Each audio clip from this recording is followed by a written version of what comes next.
സ്നേഹം നിറഞ്ഞവരെ അസ്സലാമു അലൈക്കും വറഹ്മത്തുള്ളാഹി വബറകാതുഹു. 2025 ഇന്നലെ തുടങ്ങിയ പോലെ തോന്നുന്നു അല്ലേ? ഓരോ വർഷം തോറും വർഷങ്ങളുടെ സ്പീഡ് ഇങ്ങനെ കൂടി കൂടി വരുന്ന പോലെ തോന്നുന്നു അല്ലേ? ഓരോ വർഷത്തിലെ എന്തെല്ലാം കാര്യങ്ങളാണ് ഉണ്ടാവുന്നത്? ഒരു ലിസ്റ്റ് ഇട്ട് കഴിഞ്ഞാൽ തീരാത്ത അത്ര കാര്യങ്ങളാണ് ഓരോ വർഷവും ഓരോരുത്തരുടെ ജീവിതത്തിലും സംഭവിച്ചുകൊണ്ടിരിക്കുന്നത്. എല്ലാറ്റിനും ഒരു യുണീക്ക്നെസ് ഉണ്ട്. ഒരുപാട് സന്തോഷങ്ങൾ, ഒരുപാട് ദുഃഖങ്ങൾ, ജനനം, പലതരത്തിലുള്ള മരണങ്ങൾ, വിവാഹങ്ങൾ, വേർപാടുകൾ, സന്തോഷത്തിൻ്റെയും എൻ്റർടൈൻമെൻറ്റിൻ്റെയും പുതിയ പുതിയ അവസരങ്ങൾ, പുതിയ ഫ്രണ്ട്സ്, കൂട്ടുകെട്ടുകൾ, അതേസമയം ഇടയിൽ ദുഃഖത്തിൻ്റെ പല നിമിഷങ്ങളും, അപകടങ്ങൾ, പ്രകൃതി നാശങ്ങൾ. ചിലർക്ക് സന്തോഷമാണ് കുറച്ച് കൂടുതൽ നാളുകൾക്കും, ചിലർക്ക് കുറച്ച് ദിവസമേ ഉണ്ടാവുള്ളൂ, കുറച്ച് നാളുകൾ ഉണ്ടാവുള്ളൂ, കുറച്ച് ദിവസങ്ങൾ ഉണ്ടാവുള്ളൂ. ദുഃഖവും വിഷമവും അതുപോലെ തന്നെ കുറച്ച് നാളുകൾ. ആർക്കും ഒന്നും എപ്പോഴും ഇല്ല. അങ്ങനെ കുറച്ച് ദിവസം സന്തോഷം, കുറച്ച് ദിവസം ദുഃഖം, എല്ലാം ഒരു സ്വപ്നത്തിൽ എന്ന പോലെ വന്നും പോയിക്കൊണ്ടേയിരിക്കും അല്ലേ? ഇത് തന്നെയാണ് യഥാർത്ഥത്തിൽ ദുനിയാവിലെ നമ്മുടെ ഈ ജീവിതം എന്ന് പറയുന്നത്. ഒരുപാട് വ്യത്യസ്ത തരത്തിലുള്ള എപ്പിസോഡുകൾ നിറഞ്ഞത് ഒരു വലിയ യാത്രയാണ് ജീവിതം. നമ്മൾ ഒരു ലോങ് ട്രിപ്പ് ഡ്രൈവ് ചെയ്ത് പോകുന്നു വിചാരിക്കാം. ദിവസങ്ങൾ എടുക്കുന്ന ട്രിപ്പ്. GPS നമ്മൾ അഡ്രസ് ഇടുന്നു, 24 മണിക്കൂർ എന്ന് GPS കാണിക്കുന്നു എന്ന് വിചാരിക്കാം. വഴിയിൽ നമ്മൾ പല കാര്യങ്ങൾക്കായിട്ട് കുറച്ച് സമയം നിർത്താറില്ലേ? ഗ്യാസ്, പെട്രോൾ അടിക്കാൻ, ഫില്ല് ചെയ്യാനും വേണ്ടിയിട്ട്, ബാത്റൂം പോകാൻ, വഴിയിൽ എന്തെങ്കിലും രസമുള്ള കണ്ടു കഴിഞ്ഞാൽ നിർത്തി ഫോട്ടോസ് എടുക്കാൻ, ചിലപ്പോൾ വഴിയിൽ എവിടെയെങ്കിലും ഹോട്ടലെടുത്ത് നിർത്തി താമസിക്കും, റെസ്റ്റോറൻറ്റിൽ ഭക്ഷണം കഴിക്കാൻ നിർത്തുന്നു. അങ്ങനെ പല പല ബ്രേക്കും നമ്മൾ ആ യാത്രയിൽ നമ്മൾ എടുക്കാറുണ്ട്.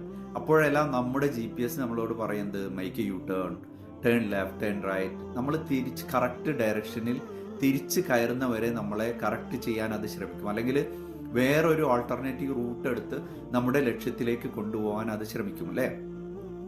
എന്ത് ബ്രേക്ക് എടുത്താലും, എന്തിന് വഴിയിൽ നിർത്തിയാലും നമ്മൾ ഉദ്ദേശിച്ച ലക്ഷ്യസ്ഥാനത്ത് എത്തുന്നവരെ നമ്മൾ തിരിച്ച് ആ ലോങ് ഡ്രൈവിൽ കയറി യാത്ര തുടരും അല്ലേ?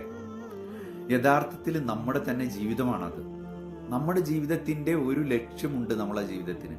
ആ ലക്ഷ്യത്തിലേക്കുള്ള യാത്രയിൽ ഓരോ ദിവസവും നമ്മൾ പല പല അനുഭവത്തിലൂടെയും പോയിക്കൊണ്ടിരിക്കും. പല തര സന്തോഷം, ദുഃഖങ്ങൾ, പല ഫൺ ആക്ടിവിറ്റീസ് എല്ലാം പോയിക്കൊണ്ടിരിക്കും. അതെല്ലാം കുറഞ്ഞ സമയം മാത്രമേ നിലനിർത്താവൂ. Just get out. Long term അല്ലെങ്കിൽ ഫോർ എവർ എൻജോയ്മെന്റ് അല്ലെങ്കിൽ ഫോർ എവർ ഒരു ലക്ഷ്യം, അതിനെ ഒന്നും കാണാൻ ശ്രമിക്കരുത്. തിരിച്ച് നമ്മുടെ ജീവിതത്തിലെ മെയിൻ ആയിട്ടുള്ള ലക്ഷ്യത്തിലേക്ക് കയറാൻ നമുക്ക് കഴിയണം. നമ്മുടെ മെയിൻ പ്രശ്നം എന്താ? നമ്മുടെ അവസാന നിമിഷം എപ്പോഴാണെന്ന് നമുക്കറിയില്ല. അതുകൊണ്ടാണ് പറഞ്ഞത് എന്തിൽ നിന്നും വേഗം കയറി പോരണമെന്ന്. നമ്മൾ വ്യതിചലിച്ച മാർഗം ഒരു ശീലമാക്കി അതിൽ സഞ്ചരിച്ചുകൊണ്ടിരിക്കുമ്പോഴായിരിക്കും ചിലപ്പോൾ നമ്മുടെ അവസാന നിമിഷങ്ങൾ എത്തുക. അങ്ങനെയാണെങ്കിൽ നമ്മളെല്ലാം നഷ്ടപ്പെട്ടവരായിരിക്കും.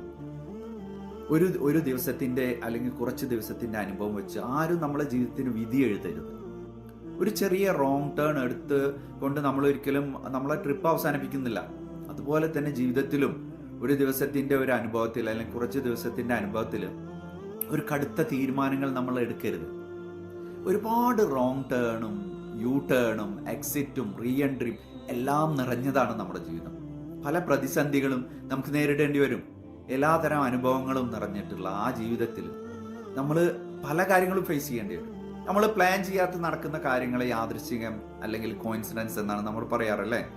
അപ്രതീക്ഷിതമായ ഒരാളെ പരിചയപ്പെടുന്നു, തീരെ പ്രതീക്ഷിക്കാതെ ജീവിതത്തിൽ പലതും ചെറുതും വലുതുമായിട്ടുള്ള പല കാര്യങ്ങൾ സംഭവിക്കുന്നു. ഇതെല്ലാം കോയിൻസിഡൻസ് എന്നാ വിളിക്കുക.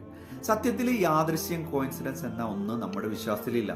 എല്ലാം അള്ളാഹുവിന്റെ പൂർണ്ണമായിട്ടുള്ള കംപ്ലീറ്റ് ഒരു പ്ലാനിങ്ങിന്റെ ഭാഗമായിട്ട് നടക്കുന്നതാണ്. നമ്മുടെ ജീവിതത്തിൽ നടക്കുന്ന എല്ലാറ്റിനും ഒരു കാരണമുണ്ട്. എല്ലാം ഒരു പരീക്ഷണവും നമ്മളെ ചെറുതായി ഒന്ന് ചിന്തിക്കാനും ചിന്തിപ്പിക്കുവാനും നമ്മൾ ശരിക്കുള്ള വഴിയിൽ നിന്ന് വ്യതിചലിച്ചാൽ തിരിച്ചു കയറുന്നുണ്ടോ എന്നറിയാനും വേണ്ടിയിട്ടുള്ള ഒരു പരീക്ഷണത്തിന്റെ ഭാഗമാണത്. നമ്മുടെ സന്തോഷത്തിനും മറ്റുള്ളവരെ ചിരിപ്പിക്കാനും സന്തോഷിപ്പിക്കാനും നമ്മൾ പലതും ചെയ്തു കൂട്ടാറുണ്ട് അല്ലേ? നമ്മൾ വിചാരിക്കും നമ്മുടെ കഴിവുകൊണ്ടാണ് നമുക്ക് അങ്ങനെ ഒരു അവസരം കിട്ടുന്നത്, നമുക്ക് പറ്റുന്നതെന്ന് അല്ലേ? എന്നാൽ അല്ല, അത് അള്ളാഹു നമുക്ക് ഇട്ട് തരുന്ന ഒരു 8ന്റെ പരീക്ഷണമാണ്. ഒരു പരീക്ഷണമാണ്, 8ന്റെ പണിയാണ്. അതിൽ നമ്മൾ എന്ത് ചെയ്യുന്നു, എങ്ങനെ കരകയറുന്നു, എത്ര നാൾ അത് തുടരുന്നു എന്നെല്ലാം പരീക്ഷിക്കാൻ വേണ്ടിയിട്ടാണ്. നമ്മളോട് GPS പറയാറുണ്ട് make a U turn, turn left, turn right എന്ന്. അതുപോലെ തന്നെ നമ്മുടെ ജീവിതത്തിലും നമ്മളോട് പലരും നമ്മളോട് നീ പോകുന്ന റോങ് റൂട്ടാണ് പോകുന്നത്, make a U turn, turn left, turn right എല്ലാം പറയാറുണ്ട്. പക്ഷേ അത് നമ്മൾ ഇഗ്നോർ ചെയ്ത് നമ്മൾ മുന്നോട്ട് പോയിക്കൊണ്ടേയിരിക്കുന്നു. നമ്മുടെ സൃഷ്ടാവ് നമുക്ക് ഒരുപാട് അവസരങ്ങൾ നേരിട്ടും അല്ലാതെയും ചിന്തിക്കാനും ചിന്തിപ്പിക്കാനും നമുക്ക് തരുന്നുണ്ട്. പക്ഷേ നമ്മുടെ ഈ തിരക്ക് പിടിച്ച ഫൺ ജീവിതത്തിൽ എല്ലാം നമ്മൾ കാണാത്ത പോലെ പോയിക്കൊണ്ടിരിക്കുന്നു. ഫണ്ണും എന്റർടൈൻമെന്റും ഇഷ്ടപ്പെടാത്ത ആരും ഉണ്ടായിട്ടില്ല. അതെല്ലാം ജീവിതത്തിൽ ആവശ്യമാണ്, കുറച്ചൊക്കെ ആവശ്യമാണ്. അത് വേണം. അത് പക്ഷെ നമ്മുടെ യഥാർത്ഥ മാർഗത്തിൽ നിന്നുള്ള വ്യതിചലനമാവരുത്. സത്യത്തില് നമുക്ക് എല്ലാവർക്കും അള്ളാഹു തന്നിട്ടുള്ള ഒരു പരീക്ഷണമാണ് ഈ ദുനിയാവും, ഈ ദുനിയാവിലെ എല്ലാത്തരം എന്റർടൈൻമെന്റും. ഇതെല്ലാം അള്ളാഹുവിന്റെ പ്ലാനിങ് ആണ്. അത് ഒരു തരം ട്രാപ്പാണ് സത്യത്തിൽ. അത് നമ്മൾ കാണേണ്ട നിലയിൽ, മനസ്സിലാക്കേണ്ട നിലയിൽ കണ്ടാൽ നമ്മുടെ യഥാർത്ഥ ലക്ഷ്യം നമ്മൾ വിടില്ല. നമ്മൾ എന്തിലകപ്പെട്ടാലും പെട്ടെന്ന് തിരിച്ചു വരാൻ നമുക്കത് കഴിയും. അത് കഴിയണം. അല്ലെങ്കിൽ ഒന്നിനും നമ്മൾ കീഴ്പ്പെടാതിരുന്നാൽ നമ്മൾ ജയിച്ചു. നമ്മുടെ യാത്ര നമുക്ക് അവസാനിപ്പിക്കാനും കഴിയും. അല്ലെങ്കിൽ വഴിയിൽ നിന്ന് പോകും. നമ്മുടെ ലക്ഷ്യത്തിലേക്ക് നമുക്ക് എത്താൻ കഴിയില്ല.